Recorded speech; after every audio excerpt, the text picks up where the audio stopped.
আসসালামু আলাইকুম সুপ্রিয় শিক্ষার্থীরা, আশা করি তোমরা ভালো আছো। আজকে আমরা স্কুল অফ এক্সিলেন্সের যে আয়োজনটা করেছি তোমাদের জন্য সেটা হচ্ছে গুচ্ছ ইউনিভার্সিটি অর্থাৎ জিএসটিভুক্ত যে বিশ্ববিদ্যালয়গুলো আছে সেগুলোর 22-23 সেশনের বি ইউনিটের ইংলিশ প্রশ্ন সমাধান।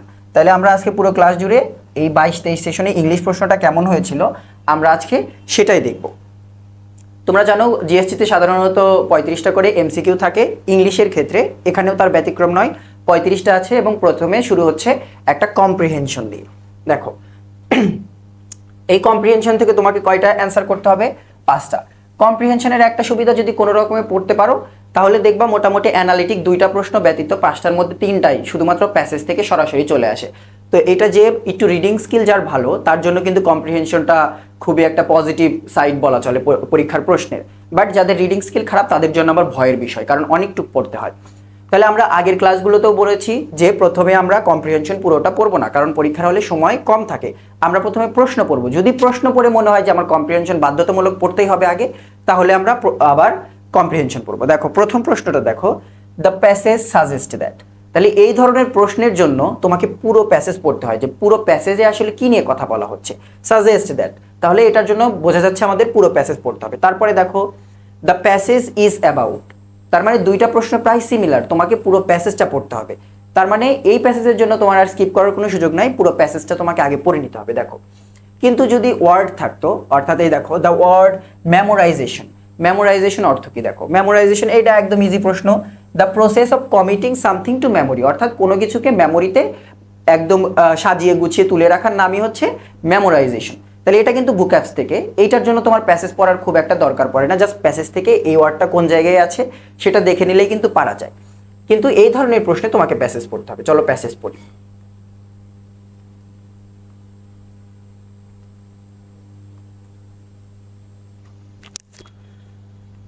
আচ্ছা দেখো প্যাসেজ, তাহলে প্রথমে দেখো children's right to education is widely recognised today as a fundamental right.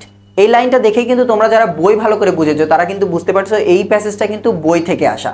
অর্থাৎ সাধারণত আমরা দেখি যে আনসিন প্যাসেজ আসে, বাট এই ক্ষেত্রে কিন্তু সিন প্যাসেজ বই থেকে তুলে দিয়েছে। But that also implies that the school they go to will have a pleasant and learning friendly environment where they will have an enjoyable time. অর্থাৎ বলা হচ্ছে যে শিক্ষা হচ্ছে স্টুডেন্টদের একটা মৌলিক অধিকার, এবং সেখানে যারা বাচ্চারা যেখানে শিখতে যাবে সেই জায়গাটা কেমন হবে? প্লিজেন্ট হবে এবং লার্নিং ফ্রেন্ডলি হবে, অর্থাৎ সেখানে তাদের মতো করে তাদের শেখানো হবে। টিচার্স উইল বি কাইন্ড, দয়ালু হবে, কেয়ারিং হবে, সাপোর্টিভ হবে, এবং চিলড্রেন উইল ফিল রিল্যাক্স, তারা ওখানে একটু আনন্দ বোধ করবেন, রিল্যাক্স বোধ করবে। No harsh word will be spoken to them, কোনো কর্কশ কথা বলা হবে না। বাট আমরা সারা বছর দেখি স্কুলে আমরা আসলে ওই কর্কশ কথাগুলো শুনে শুনেই বড় হই। And special care will be taken of children with learning disabilities. Learning disabilities বলতে বোঝায় এমন সব শিক্ষার্থী যাদের দেখবা ক্লাসে সবাই বোঝে বাট ওই শিক্ষার্থীটা বুঝতে সমস্যা হয়, এরকম বেশ কিছু স্টুডেন্ট তোমরা ক্লাসে দেখেছো। তো ওই ধরনের স্টুডেন্টদের জন্য একটু স্পেশাল কেয়ার নেওয়া হবে, এরকম একটা শিক্ষা ব্যবস্থার কথা চিন্তা করা হচ্ছে। That unfortunately is not the general picture in many school. এটা আসলে সাধারণ স্কুলের কোনো কমন কোনো পিকচার না, অর্থাৎ এই ধরনের কর্কশ মানে শব্দ বলা হচ্ছে না স্টুডেন্টদের প্রতি। লার্নিং ডিসএবিলিটিসের যে স্টুডেন্টগুলো আছে এদের স্পেশাল কেয়ার নেওয়া হচ্ছে, এরকম হচ্ছে কম দেখা যায়, এটা বলা হচ্ছে, এটা খুব একটা কমন না। The system of education in this part, মানে আমাদের বাংলাদেশের অংশে, of the world does not allow children much freedom. এই অংশে সাধারণত চিলড্রেনদের খুব একটা ফ্রিডম দেওয়া হয় না, স্বাধীনতা দেওয়া হয় না স্কুলে।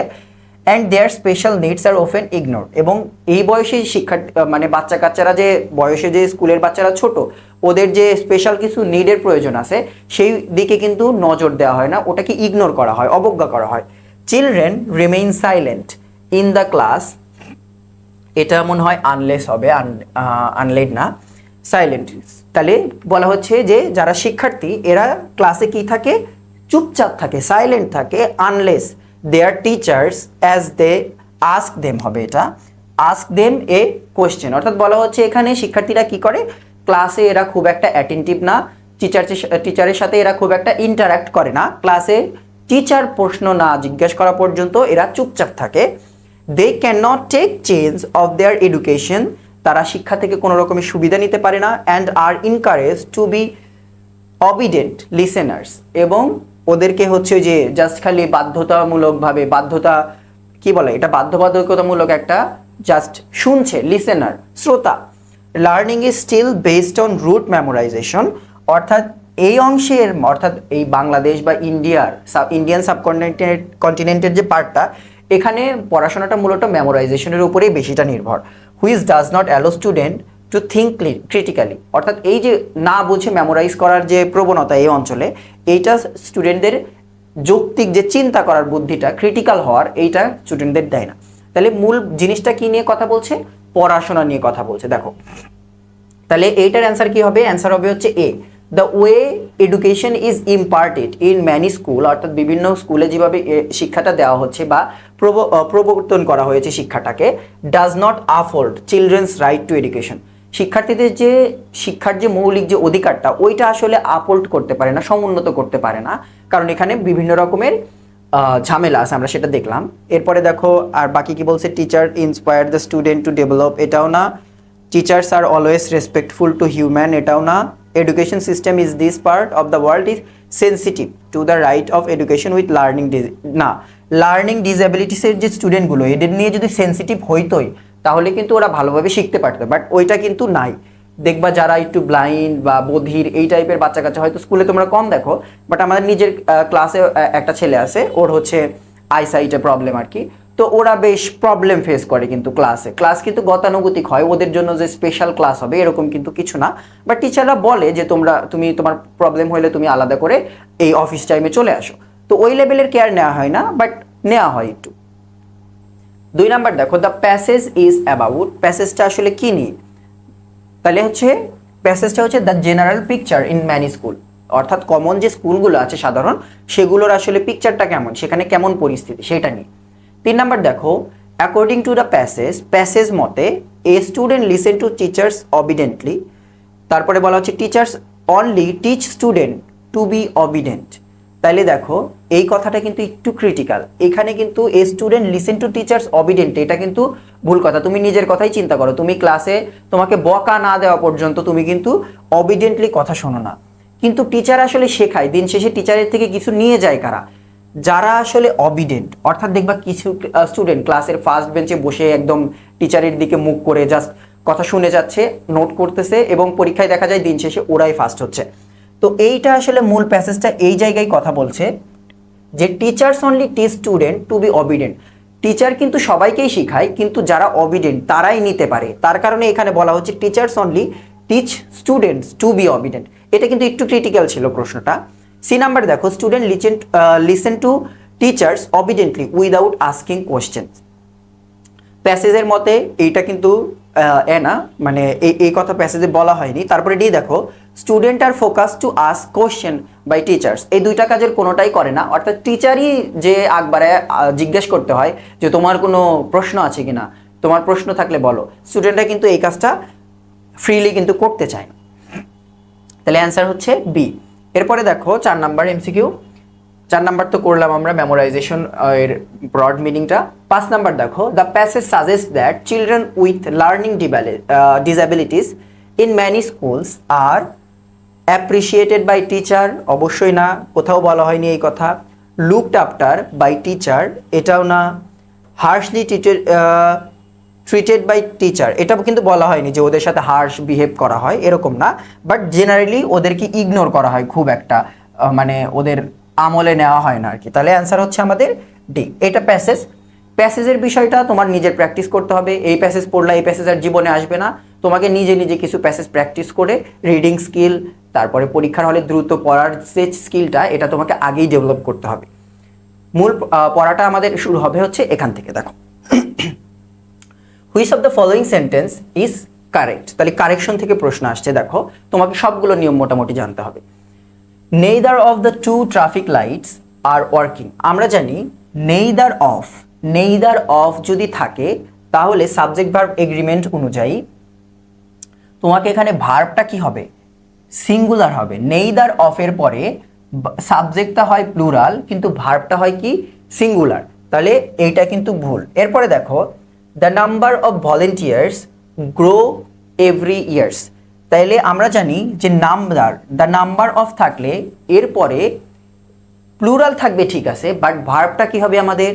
ভার্বটা হবে হচ্ছে সিঙ্গুলার, হওয়ার কথা ছিল গ্রোস, কিন্তু গ্রো আছে, তার কারণে বি ভুল। এরপরে দেখো ডি, দেখো the mayor as well as, তাহলে এটা কিসের নিয়ম তোমরা পড়েছো? অ্যাজ ওয়েল অ্যাজ এর নিয়ম। The mayor as well as his brothers are going to prison, এটা কিন্তু আর হবে না, কি হবে? ইজ হবে, কারণ আমরা জানি the president as well as the prime minister, তারপরে কি হবে? সবসময় সিঙ্গুলার, এখানেও ওই অ্যাজ ওয়েল অ্যাজ এরই নিয়ম, তার কারণে এটাও ভুল। তাহলে বোঝা যাচ্ছে কোনটা হবে আমাদের অ্যান্সার? অ্যান্সার হবে C, 2/5 of the forest was destroyed by fire. এখানে সিঙ্গুলার হচ্ছে কেন দেখো? অজ, কারণ 2/5 অফ দ্য ফরেস্ট অর্থাৎ একাধিক, দুইটা ফরেস্টের কথা বলেনি যে প্লুরাল হবে, একটা ফরেস্টেরই কত অংশের কথা বলছে? 2/5 কথা বলা হচ্ছে, অর্থাৎ ফরেস্টটা কিন্তু পুরোপুরি কাভার করেনি, একটা ফরেস্টের একটা পার্ট জাস্ট, তার কারণে কি হলো? সিঙ্গুলার হলো। 7 নাম্বার দেখো, চুজ দ্য কারেক্ট সেন্টেন্স। তাহলে এইটা মূলত হচ্ছে যে নাউনের যে জায়গাটা তোমরা পড়ো, নাউনের মানে কিছু স্পেশাল নাউন থাকে ওইগুলো থেকে। দেখো all the furniture has been brought by mother, তাহলে এখানে ঠিক সঠিক কোনটা সেটা পরে দেখার আগে ভুলগুলো দেখি। All the furniture have been, আমরা জানি ফার্নিচার হচ্ছে আনকাউন্টেবল নাউন, আনকাউন্টেবল নাউনগুলোর পরে এখানে এইভাবে হ্যাভ দেওয়া যায় না, প্লুরাল দেওয়া যায় না। অল দ্য ফার্নিচার্স, ফার্নিচার হচ্ছে আনকাউন্টেবল নাউন, আনকাউন্টেবল নাউনের সাথে এস লাগানো যায় না, তার কারণে সি ভুল। অল দ্য ফার্নিচার্স, এখানে এসও লাগিয়েছে আবার প্লুরালও করেছে, তার কারণে এটা ভুল। অ্যান্সার হচ্ছে আমাদের A, all the furniture has been brought by my mother. তাহলে এখানে কোনো ভুল নেই, ফার্নিচারের যেহেতু আনকাউন্টেবল তার কারণে এস দেওয়া হয়নি, এবং আনকাউন্টেবল নাউনের শেষে সিঙ্গুলার ভার্ব বসে, তার কারণে হ্যাজ দেওয়া হয়েছে। আর দেখো if you practised a lot dash a good cricketer, তাহলে এইটা কোন জায়গা থেকে আসছে? এটা হচ্ছে কন্ডিশনাল, এটা হচ্ছে আমাদের কন্ডিশনাল থেকে আসা প্রশ্ন। কন্ডিশনালে আমরা কি জানি? ইফ প্লাস যদি ভার্বের V2 ফর্ম হয় তাহলে পরের অংশ কি হবে? তাহলে পরের অংশ হবে হচ্ছে উড অথবা কুড, উড কুড অথবা মাইট, উড কুড মাইট প্লাস ভার্বের ভি অন কিন্তু হবে।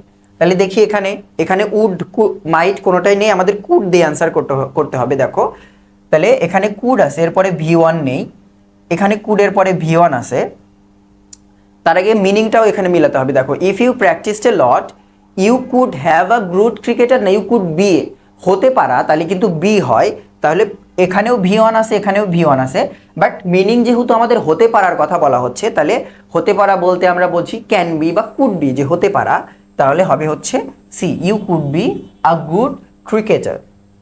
এরপরে দেখো 8 number, Neptune is an extremely cold planet dash Uranus, এটা কোন জায়গা থেকে আসছে? এটা আমাদের হচ্ছে আসছে অ্যাফার্মেটিভ এগ্রিমেন্ট থেকে, এটা হচ্ছে আমাদের অ্যাফার্মেটিভ এগ্রিমেন্ট, এটা হচ্ছে আমাদের অ্যাফার্মেটিভ এগ্রিমেন্টের প্রশ্ন। তোমরা অ্যাফার্মেটিভ আর নেগেটিভ এগ্রিমেন্ট পড়েছো, যেখানে হ্যাঁ অর্থাৎ একজন বলল যে আমি এই কাজটা করি, তুমি পুরোপুরি ওই শব্দটা বাক্যটা রিপিট করবে না যে আমি বাজারে যাই, এবং তুমি বলবা না যে আমিও বাজারে যাই, তুমি বলবা আমিও। এই যে বাংলায় যে বলো আমি বাজারে যাই, তুমি বললা আমিও, এই আমিওটাকেই ইংলিশে কিভাবে তুমি প্রকাশ করবা, এটাই হচ্ছে মূলত অ্যাফার্মেটিভ এগ্রিমেন্ট। আর যদি বলে আমি বাজারে যাই না, তুমি বললা আমিও, এই আমিওটাকে কিভাবে প্রকাশ করবা, এটা হচ্ছে নেগেটিভ এগ্রিমেন্ট। তাহলে এখানে দেখো Neptune is an extremely cold planet, Neptune হচ্ছে একটি অনেক শীতল প্ল্যানেট, তাহলে সো ইজ ইউরেনাস, ইউরেনাসও সেরকমই, অর্থাৎ ইউরেনাসও, মূল কথা হচ্ছে বাংলায় যদি বলো ইউরেনাসও, অর্থাৎ ইউরেনাসও হচ্ছে এরকম একটা খুবই কোল্ড একটা প্ল্যানেট। তাহলে এই ক্ষেত্রে তোমাকে কি করতে হয়? এই ক্ষেত্রে তোমাকে সো বসাতে হয়, একটা অক্সিলারি ভার্ব সিঙ্গুলার বসাতে হবে পরের সাবজেক্ট অনুযায়ী, এবং তারপরে যা আছে তাই, অর্থাৎ সাবজেক্টে সাধারণত থাকে। তাহলে দেখো সো হ্যাজ ইউরেনাস বলতে ইউরেনাস হ্যাজ কোল্ড, কিন্তু ইউরোনাসই হচ্ছে শীতল, তার কারণে হবে হচ্ছে সো ইজ, অর্থাৎ আমাদের অ্যান্সার হচ্ছে সি। এরপরে দেখো 10 number, 10 men died in accident as a car and a bus dash last evening, তাহলে এটা কোন জায়গা থেকে আসছে? এটা আসছে রাইট ফর্ম অফ ভার্ব থেকে আসছে। রাইট ফর্ম অফ ভার্বের নিয়ম অনুযায়ী একদম ইজি, দেখো গুচ্ছের প্রশ্নগুলো কিন্তু বেশ ইজি, কমন জায়গাগুলো থেকে আসে। লাস্ট ইভিনিং, আমরা জানি last evening, yesterday, last night, last morning, last month, এগুলো থাকলে কি হয়? এগুলো থাকলে হয় হচ্ছে আমাদের পাস্ট ইনডিফিনিট। এগুলো থাকলে কি হয়, এগুলো থাকলে হয় হচ্ছে আমাদের past indefinite tense. Past indefinite tense. এখন দেখো এখানে পাস্ট ইনডিফিনিট কোনটা আছে, একমাত্র আছে কলিড। কলিশন কিন্তু হয় না, কলিশন নাউন, এরপরে ইডি লাগাইলে এটা পাস্ট হবে না, এটা তো এমনিতেও ভুল হবে, হচ্ছে আমাদের অ্যান্সার। আমাদের অ্যান্সার হচ্ছে তাহলে কোনটা, বি, কলিড। কলিডেট মানে হচ্ছে সংঘর্ষ লাগা, দুইটা গাড়ি মুখোমুখি সংঘর্ষ লাগা। 11 দেখো, the teacher let the student, তাহলে এটা কিসের নিয়ম, লেট। অর্থাৎ এটা হচ্ছে আমরা কি জানি যে লেট থাকে, এই লেটের পরে একটা প্রথমে থাকে সাবজেক্ট থাকে, এরপরে থাকে লেট, তারপরে থাকে হচ্ছে অ্যাকশন ডুয়ার, অর্থাৎ যে ব্যক্তি অ্যাকশনটা সরাসরি যুক্ত অ্যাকশনটা করছে। দেখো the teacher let the student dash for 5 minutes, তাহলে টিচার নিজে কিন্তু চিন্তা করছে না, স্টুডেন্টকে চিন্তা করাচ্ছে, তার কারণে স্টুডেন্ট হচ্ছে এখানে অ্যাকশন ডুয়ার, অর্থাৎ যে অ্যাকশনটা পারফর্ম করছে। তাহলে প্রথমে সাবজেক্ট, এরপরে লেট, এরপরে অ্যাকশন ডুয়ার, তারপরে কি বসবে, তারপরে হচ্ছে বসে আমাদের একদম V1, আর কোনো কিছু নয়, একদম বেস ফর্ম বসবে, নট V1। V1 হলে পারে যে কোনো কিছু V1 হতে পারে, বাট এখানে আমাদের কি বসবে, এখানে বসবে হচ্ছে একদম বেস ফর্ম। বেস ফর্ম জিনিসটা কি একটু ছোট্ট করে বোঝাই, দেখো এই যে গো এটাও V1 এবং গোস এটাও V1, দুইটাই V1, কিন্তু বেস ফর্ম কোনটা, এইটা হচ্ছে বেস ফর্ম, এইটা হচ্ছে বেস, বাট এই দুইটা হচ্ছে V1। তো এই নিয়ম, তারপরে এখানে লেট থাকে, মেক থাকে, হ্যাভ থাকে, তিনটা ভার্ব থাকে। The teacher let the student think, বা যদি হ্যাভ থাকে মেড থাকে তোমরা কি দিবা, একদম ইজিলি বিয়ে দিয়ে দিবা, থিঙ্ক। এরপরে দেখো 12 number, 10 years dash since I last visited the museum. আমরা জানি এটাও রাইট ফর্ম অফ ভার্বের রুল। এখানে আমরা জানি যে যদি সিন্স থাকে এবং সময় উল্লেখ থাকে, তাহলে ওইটা কোন টেন্সে যায়, ওইটা যায় হচ্ছে প্রেজেন্ট পারফেক্টে, এটা যায় হচ্ছে প্রেজেন্ট পারফেক্ট টেন্সে চলে যায় সেটা। তাহলে দেখো এখানে প্রেজেন্ট পারফেক্ট কোনটা আছে, এখানে হচ্ছে ওয়ার, হ্যাড, পাস্ট, একমাত্র এতে আছে হচ্ছে প্রেজেন্ট পারফেক্ট আমাদের। 13 দেখো, we SIM dash a problem with the কার। এটা একটু ক্রিটিক্যাল প্রশ্ন, অন্তত গুচ্ছের জন্য বলা যায়, কারণ সব ভার্বের পরে কেমন ভার্ব মানে স্ট্রাকচারটা কেমন হবে এটা একটা একটা করে পড়া যায় না, বাট সিম এমন একটা ভার্ব, এরপরে তুমি যদি তোমার ফর্মটা কেমন হবে এটা আগে থেকে জানতে হয়। এইটার পরে ফর্মটা হচ্ছে 2 + V1, এই ফর্মে হচ্ছে সিম ভার্বটা আগায়। যেমন কিছু কিছু ভার্ব থাকে ভার্বের পরে আইএনজি বসে, কোনো কিছুর দরকার নাই, যেমন স্টপ, স্টার্ট, তারপরে হচ্ছে আরও বেশ কিছু ভার্ব আছে, স্টপটার আর হচ্ছে স্টার্ট কমন, যেমন স্টপ টকিং। এখন টকিং এর সাথে আইএনজি কিন্তু কোনো অক্সিলারি ভার্বের জন্য আসেনি, এই স্টপ ভার্বটা স্টার্ট ভার্বটার পরেই ভার্বের আইএনজি যুক্ত ফর্ম বসতে পারে। তেমনি সিম ভার্বটার পরে 2 + V1 বসে। এখানে দেখো 2 + V1 আছে হচ্ছে এইটাতে, to have. We SIM to have a problem with the কার, আমার মনে হচ্ছে এই গাড়িটার সাথে কোনো একটা সমস্যা হয়েছে, seem to have a problem with the car. এরপরে দেখো 14 number, Hasina informs that, Hasan, sorry আমি আসলে এই হাসিনা আপা শুনতে এখন মাথার মধ্যে শুধু হাসিনাই করে। দেখো হাসিনা ইনফর্ম দ্যাট যারা ড্যাশ দ্য ওয়ার্ক অলরেডি, এটাও রাইট ফর্ম অফ ভার্বের নিয়ম। তাহলে দেখো প্রশ্ন কিন্তু রাইট ফর্ম অফ ভার্ব থেকে বেশি আসতেছে, এটাও রাইট ফর্ম অফ ভার্বের নিয়ম। এবং আমরা জানি অলরেডি যদি থাকে, তুমি যদি কোনো জায়গায় দেখো যে অলরেডি আছে, অলরেডি থাকলে সাধারণত সেটা কোন জায়গায় যায়, সেটা হয় হচ্ছে প্রেজেন্ট পারফেক্ট। অর্থাৎ অলরেডি যদি কোনো জায়গায় উপস্থিত দেখো তাহলে বুঝবা সিন্সের মতোই এটা হচ্ছে প্রেজেন্ট পারফেক্টের দিকে যাচ্ছে, দেখো কোন জায়গায় ছিলাম, এখানে প্রেজেন্ট পারফেক্ট আছে কোনটা দেখো, হ্যাজ বিন, এটা প্রেজেন্ট পারফেক্ট কন্টিনিউয়াস হয়ে গেছে, আমাদের দরকার প্রেজেন্ট পারফেক্ট, এই বি নাম্বার। তাহলে অ্যান্সার কি, হাসান ইনফর্মস দ্যাট যারা has finished the work already. এরপরে 15 দেখো, which of the following is a plural noun. তাহলে বোঝাই যাচ্ছে এটা কোন জায়গা থেকে আসছে, এটা আসছে হচ্ছে নাউন থেকে আসা প্রশ্ন। দেখো একমাত্র প্লুরাল ম্যাথমেটিক্স সাবজেক্টের নামগুলো সিঙ্গুলার হয়, ক্রাইসিস সিঙ্গুলার, তারপরে মোলাসেস সিঙ্গুলার, একমাত্র ক্রাইটেরিয়া হচ্ছে প্লুরাল, এটা হচ্ছে অ্যান্সার।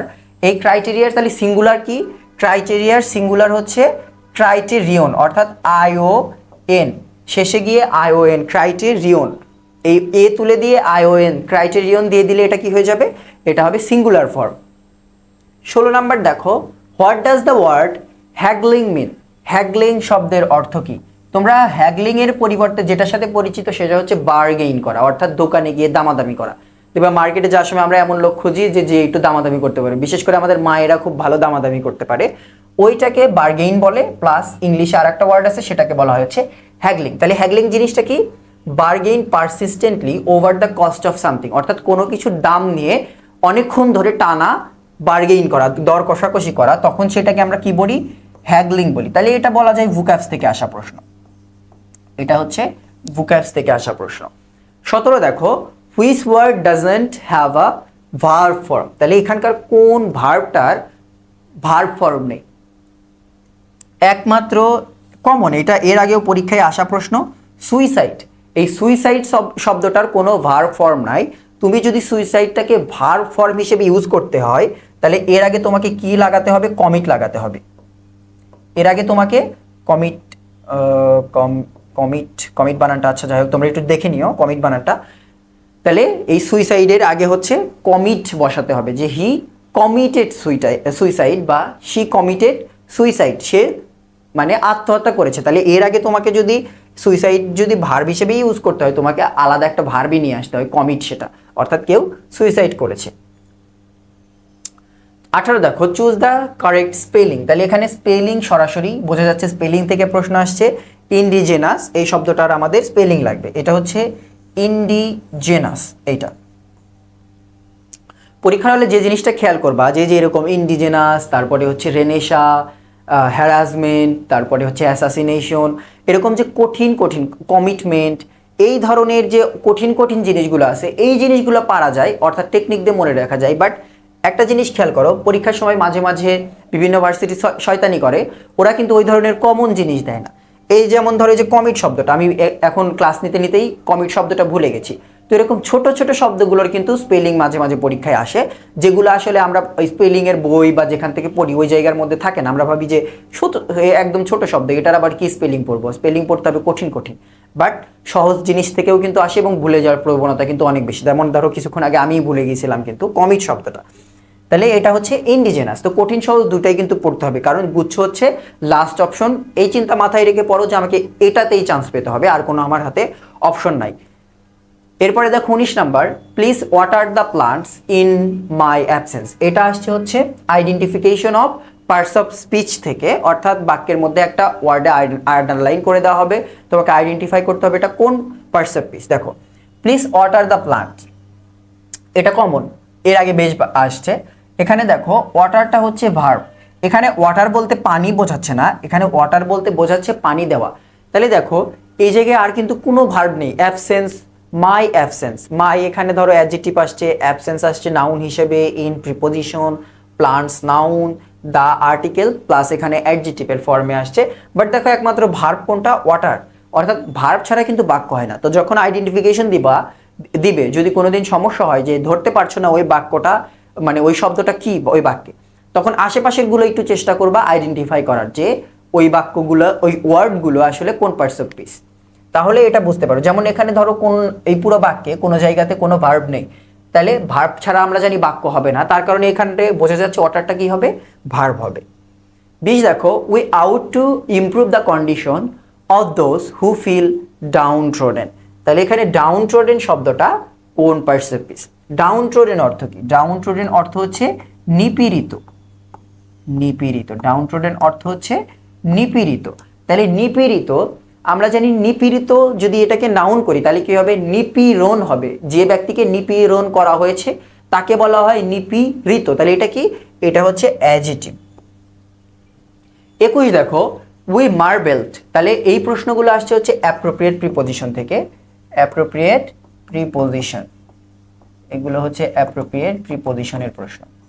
দেখো তাহলে we marvelled that's the beauty of the monument. এই মনুমেন্ট বা মূর্তি বা স্কাল্পচারের সৌন্দর্য দেখে আমরা মুগ্ধ হলাম। তাহলে সৌন্দর্য দেখে মুগ্ধ হওয়া, এই অংশে মার্ভেলডের সাথে কি বসে? At, marvelled at. তাহলে মুগ্ধ হয়ে যাওয়া, অবাক হয়ে যাওয়া, মার্ভেলড অ্যাট, মুগ্ধ। তাহলে অ্যান্সার হবে আমাদের ডি। 22 দেখো, he readily agreed dash my proposal to donate to charity fund. তাহলে দেখো এখন কথা হলো এখানে অপশনে দেখো উইথও আছে, টুও আছে, কিন্তু আমরা জানি যে অ্যাগ্রির সাথে উইথও হয়, টুও হয়, কিন্তু কোন জায়গায় কোনটা হয় এটা কিন্তু খেয়াল করতে হবে। দেখো এই বাক্যে অ্যাগ্রি, অ্যাগ্রি টু কখন হবে? অ্যাগ্রি টু হবে এই বাক্যের ক্ষেত্রে যদি অ্যাগ্রির পরে যদি প্রপোজাল থাকে বা প্ল্যান থাকে বা অ্যাকশন থাকে, তাইলে অ্যাগ্রির সাথে কি হবে? অ্যাগ্রির সাথে হবে হচ্ছে টু। তাহলে অ্যাগ্রি টু কখন হবে? যখন প্রপোজাল থাকবে, প্ল্যান থাকবে, অ্যাকশন থাকবে, তখন হবে অ্যাগ্রি টু। অ্যাগ্রি কখন হবে? অ্যাগ্রি উইথ কখন হবে? যখন ওপিনিয়ন থাকবে। যখন ওপিনিয়ন থাকবে, অর্থাৎ তুমি আমার মতের সাথে একমত, অ্যাগ্রি উইথ মাই ওপিনিয়ন, বা যদি কোনো ব্যক্তির সাথে একমত হওয়া বলায় বোঝায় তাহলে, বা পার্সন বা ইন্ডিভিজুয়াল, তাহলে কি হবে? তাহলে হবে হচ্ছে উইথ। অর্থাৎ ওপিনিয়ন এবং পার্সন এই দুইজনের সাথে কি হবে? উইথ হবে। এবং প্রপোজাল অর্থাৎ কাউকে কোনো একটা প্রস্তাব দিলা তুমি, প্রপোজাল বা কোনো একটা প্ল্যানের কথা তুমি বললা এবং কোনো একটা অ্যাকশন বা কাজের কথা বললা, তাইলে ওইটার সাথে কি হবে? টু হবে। এটা কিন্তু খেয়াল রাখতে হবে। যে কোনো একটা মনে রাখতে পারো যে ওপিনিয়ন আর পার্সন থাকলে সবসময় উইথ দিব, আর বাকি দুনিয়ার যায় আসুক আমি কি দেব? টু দেব। বা এরকম মনে রাখতে পারো প্রপোজাল প্ল্যান অ্যাকশনের সাথে আমি টু দেব, আর বাকি দুনিয়ার যা আসুক আমি তার সাথে উইথ দেব। এরকম করে মনে রাখতে পারো। দুইটা মনে রাখতে গেলে প্যাস লাগবে, একটা মনে রাখো। 23 দেখো, this beautiful dress comes dash 4 colours. এটা মার্কেটের সময়, এখন ঈদের আগে সময় চলে আসছে, তো এখন তোমরা অনেকেই মার্কেট করো এবং দোকানে গিয়ে জিজ্ঞেস করো যে এই জামাটা বা এই প্যান্টটার কয়টা কালার আছে বা কয়টা কালার ভ্যারিয়েশনে এসেছে বাজারে। তো এই ক্ষেত্রে কামসের সাথে হয় হচ্ছে ইন। এগুলো একটু ইনফর্মাল ইউজে ব্যবহৃত হয়, বাট পরীক্ষায় খুব একটা কম আসে, বাট এবারে 22-23 এসেছিল যে এই জামাটা কয়টা কালারে এসেছে। তাহলে the beautiful dress comes in 4 colours, এই ড্রেসটা বাজারে 4টা কালারে এসেছে, তাহলে অ্যান্সার হবে হচ্ছে ইন। এরপরে দেখো 23 নাম্বার, 23 তো চলে গেল, এবার হচ্ছে 24। Unemployed youths are more likely to get expose dash violence. এই জিনিসটা তোমাদের বইয়ে ছিল যে এক্সপোজ টু ভালনারেবিলিটি, অর্থাৎ তোমরা যে কি বলে ওটাকে, বয়সন্ধিকালের যে একটা চ্যাপ্টার পড়েছো তোমরা, ওই জায়গায় মেয়েদের অংশটাতে এইটা ছিল এক্সপোজ টু ভায়োলেন্স, অর্থাৎ কোনো কিছুর এক্সপোজ, সংস্পর্শে আসা। এখানে সংস্পর্শে আসা বলতে বোঝাচ্ছে যে ভায়োলেশনের শিকার হওয়া, তাহলে এখানে হবে হচ্ছে টু, এক্সপোজ টু ভায়োলেশন। 25 দেখো, what is the correct synonym of serene. তাহলে এগুলা সব কিন্তু ভোক্যাবস থেকে, এখান থেকে সিরিন শব্দটার সিনোনিমাস তোমরা বইয়ে কিন্তু পড়েছো, সেটা হচ্ছে সিরিনের সিনোনিমাস কোনটা? সিরিন মানে হচ্ছে শান্ত, একদম শান্ত। সিরিন মানে হচ্ছে শান্ত, শান্ত। তাহলে বইয়ে তোমরা এই শব্দটা পড়েছো, সেটা হচ্ছে ট্রাঙ্কুইল। এই ট্রাঙ্কুইল মানে হচ্ছে শান্ত। এলিজাবেথ যে ইন্ডিয়াতে আসছিল ওই জায়গায় দেখবা এই ট্রাঙ্কুইল শব্দটা আছে। বা ঢাকা ইউনিভার্সিটির অনেক আগের 1971-এর আগে একজন প্রফেসর ছিলেন এজি স্টক, উনি খোরশেদের বাড়িতে যাওয়ার সময় উনি ওই রাস্তা বর্ণনা করার সময় এই ট্রাঙ্কুইল শব্দটা ইউজ করেছে, তো ওই জায়গায় তোমরা এই শব্দটা পাবা। বাকি যেটা আছে নয়জি মানে তো তোমরা জানো অনেক শব্দ, এবং ক্লামোরাস এবং টার্বুলেন্ট মানে হচ্ছে অশান্ত বা অনেক শব্দ হচ্ছে এরকম বোঝায়। তাহলে তিনটা ছিল এখানে অ্যান্টোনিম আর একটা ছিল সিনোনিমাস, সেটাই হচ্ছে এটা। ট্রাঙ্কুইল মানে হচ্ছে সিরিন, শান্ত। 26 দেখো, choose the right antonym for credible. Credible মানে কি? ক্রেডিবল মানে হচ্ছে বিশ্বাসযোগ্য। ক্রেডিবল মানে কি? ক্রেডিবল মানে হচ্ছে বিশ্বাসযোগ্য, অর্থাৎ যে জিনিসটা কি করা যায়? বিশ্বাস করা যায়, বিশ্বাসযোগ্য। তাহলে এখানে দেখো এটা আমাদের কি চাইছে?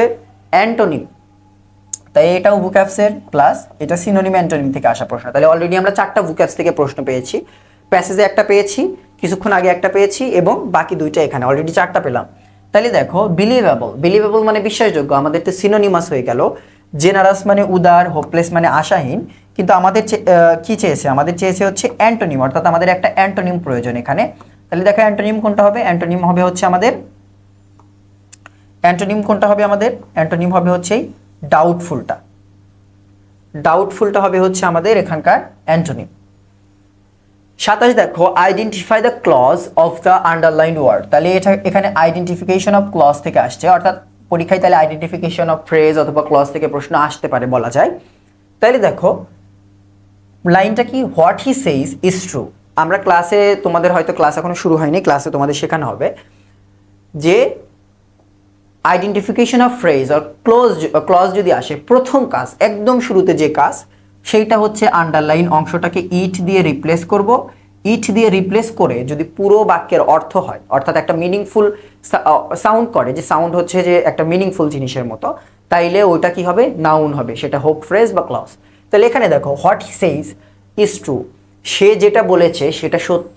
ইট দিয়ে রিপ্লেস করলাম, it is true, it is true, এটা সত্য, এটা কিন্তু sound like a real sentence, অর্থাৎ এটা কিন্তু সঠিক, তাইলে এটা কি হবে, নাউন ক্লজ হবে।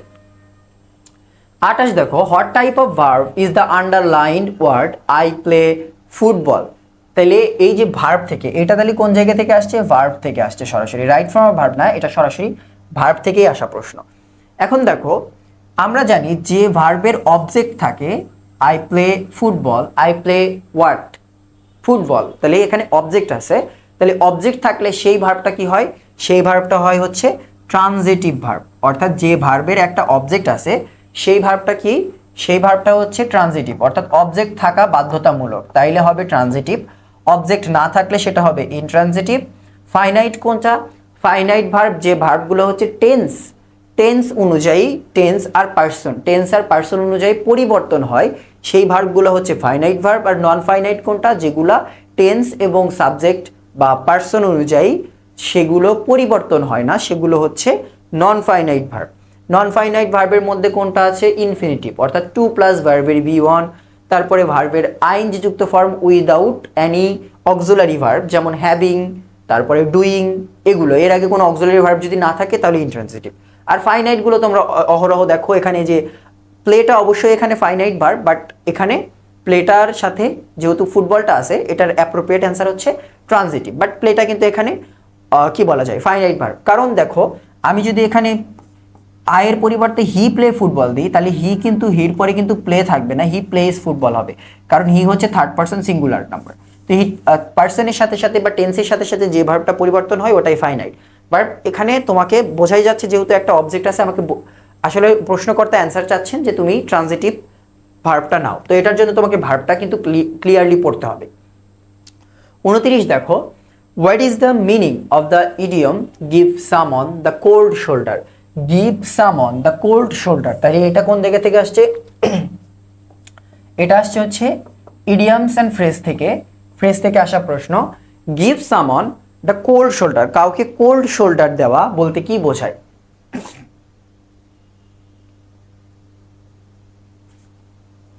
কোল্ড শোল্ডার দেওয়া মানে হচ্ছে কাউকে ইগনোর করা। Carry someone on the shoulder, put an ice pack on the shoulder, flip over the shoulder, এগুলোর কোনোটাই না। ইগনোর সামন, এটার অর্থ হচ্ছে ইগনোর সামন, অর্থাৎ কাউকে ঠান্ডা শোল্ডার দেখানো মানে কাউকে ইগনোর করা। 30 দেখো what is the meaning of A dime A dozen. A dime A dozen অর্থ কি দেখো, এ ডাইম এ ডজন মানে হচ্ছে একটা জিনিস যেটা খুবই কমন, সচরাচরই দেখা যায়, ডজনে দেখা যায়, সেটা হচ্ছে সামথিং কমন বা এ ডাইম এ ডজন। এটাও কিন্তু আসছে হচ্ছে ইডিয়ম অ্যান্ড ফ্রেজ থেকে, এই অংশটা তাহলে পড়তে হবে মুখস্থ অংশের মধ্যে। তারপরে দেখো 31 নাম্বার হু রোট গলিভার ট্রাভেলস, তাহলে বোঝা গেল লিটারেচার থেকে একটা প্রশ্ন আসছে, লিটারেচার থেকেও একটা প্রশ্ন আসছে। হু রোট দ্য গলিভার ট্রাভেলস, গলিভার্স ট্রাভেলস কে লিখেছে, গলিভার ট্রাভেলস লিখেছে জনাথন সুইফট। গলিভার ট্রাভেলস তোমরা হয়তো দেখার কথা, এটা নিয়ে একটা মুভি আছে। 32 দেখো what kind of a poem is the rime of the ancient mariner. The rime of the ancient mariner, এটা কোন ধরনের পোয়েম, এটা একই সাথে লিটারেচার প্লাস আমি এটাকে বলতে পারি বোর্ড বইয়ের মাঝে, কারণ বোর্ড বইয়ের মাঝে তোমাদের দুইটা লাইন দেওয়া আছে, water water everywhere not a single drop to drink, এই লাইনটা তোমাদের দেওয়া ছিল। এটা হচ্ছে the rime of the ancient মারিনারের হচ্ছে কবিতা, এটা একটা ব্যালাড বা গীতিকা, অর্থাৎ এখানে এই ব্যক্তিটার আসলে করুণ অবস্থার কথা ওখানে ব্যাখ্যা করা হয়েছে। এলিজি কি, এলিজি, এলিজি আছে, তারপরে দেখো ইপিক আছে, ইপিক হচ্ছে মহাকাব্য, এ সঙ্গও না এলিজিও না, তাহলে এখানে হচ্ছে ব্যালাড। ব্যালাড মানে কি গীতিকা, অর্থাৎ গীতের ছোট ভার্সন, সেটা হচ্ছে elegy, the rime of the ancient mariner. এরপরে 33 দেখো, what is the meaning of etiquette. Etiquette, etiquette অনেকে বলে, ইটিকেট নেটিকেট, তাহলে ইটিকেট, ইটিকেট অর্থ কি? ইটিকেট অর্থ ওয়ান কাইন্ড অফ ভদ্রতা, অর্থাৎ তুমি যেটা সৌজন্যতা যে দেখানো, ওইটা হচ্ছে ইটিকেট। তাহলে দেখো ডিসকর্টিসি মানে কি? অসৌজন্যতা। আমাদের এখানে মিনিং চাইছে, এটাও বুকঅ্যাপস, বাট এটা হচ্ছে বোর্ড বই থেকে আসা বুকঅ্যাপস। তাহলে ডিসকর্টিসি বাদ। ইমোরালিটি মানে কি? অনৈতিকতা, এটাও কখনো হতে পারে না। দেখো রুডনেস মানে কি? রুডনেস মানে বাজে বিহেভ করা, কর্কশ আচরণ করা। তাহলে ইটিকেট মানে কি? ইটিকেস মানে হচ্ছে কর্টেসি বা ভদ্রতা, কর্টেসি বা এটাকে বলা যায় হচ্ছে ভদ্রতা। 34 দেখো, when something test disgusting it is dash. এটা বলা যায় হচ্ছে সাবস্টিটিউশন থেকে, ওয়ান অর সাবস্টিটিউশন থেকে, সাবস্টিটিউশনের কোশ্চেন এখানে। দেখো যখন কোনো কিছু খেতে খুবই বাজে হয়, ডিসগাস্টিং হয়, তখন ওইটাকে আমরা কি বলি? ওইটাকে আমরা টেস্টি বলি? অবশ্যই না, খেতে খুবই মজাদার। টেস্টি হলে মানে মজাদার হইলে আমরা টেস্টি বলি। মাউথ ওয়াটারিং কোনটা? মাউথ ওয়াটারিং তোমরা পড়েছো হচ্ছে জাঙ্ক ফুড বা ফাস্ট ফুডের ওই অংশটাতে, যেখানে খাবার খুব বেশি মজাদার হইলে, স্পাইসি বা খুব বেশি সস দেওয়া খাবার দিলে মাউথ ওয়াটারিং হয়। যে আমরা বলি মুখে পানি চলে আসে, তেঁতুল দেখলে যেরকম আসে। জ ড্রপিং লাইন্স, এটাও না। তাহলে অ্যান্সার হবে কোনটা? অফুল, মানে খুবই বাজে। অফুল মানে হচ্ছে বাজে, অর্থাৎ খাবার যদি খুবই ডিসকাস্টিং হয় সেটাকে আমরা বলি বাজে, অফুল। এরপরে দেখো লাস্ট কোশ্চেন আমাদের, লাস্ট কোশ্চেন হচ্ছে এটা, a sonnet is a poem of, এটা হচ্ছে 14 লাইনের। এটা ওয়ান কাইন্ড অফ লিটারেচার বলা যায়। এটা তোমরা আগে থেকেই জানো যে সনেটে হচ্ছে 14টা করে লাইন থাকে। আচ্ছা, আমরা উপরেই মানে যেটুক আসার মতো সবগুলো লিখে দিয়েছি, এটুকের দরকার নাই তোমাদের, মোটামুটি উপর থেকে ওইটুক দেখলেই হবে। তাহলে এই ছিল তোমাদের 22-23 সেশনের প্রশ্ন বিশ্লেষণ। আশা করি তোমাদের কোনো সমস্যা থাকার কথা না। তারপরে সমস্যা থাকলে তোমরা গ্রুপে লিখবে যে এই অংশটাতে সমস্যা, এবং চেষ্টা করবে বিগত মিনিমাম 10টা বছরের প্রশ্ন সমাধান করার। আমরা যে কয়েকটা সম্ভব হবে আমরা তো সবগুলো সলভ করেই দেবো। তারপরেও তুমি যেহেতু তোমার নিজের এখানে একটা দায়িত্ব আছে, নিজের সলভ করতে হবে, কারণ সব যদি তুমি সলভ ভিডিও দেখো তাহলে তোমার শুধু ভিডিও দেখা হবে, নিজে নিজে উত্তর ঢেকে রেখে প্র্যাকটিস করার প্রবণতাটা তৈরি করতে হবে, তাহলে পরীক্ষার হলে তুমি অল্প সময়ে ভালো করতে পারবে। আশা করি ক্লাসটা তোমাদের জন্য উপকারী ছিল। আজকের মতো ক্লাসটা এখানেই শেষ করছি। আল্লাহ হাফেজ। আর একটা কথা, গুচ্ছে কিন্তু চান্স পেতেই হবে।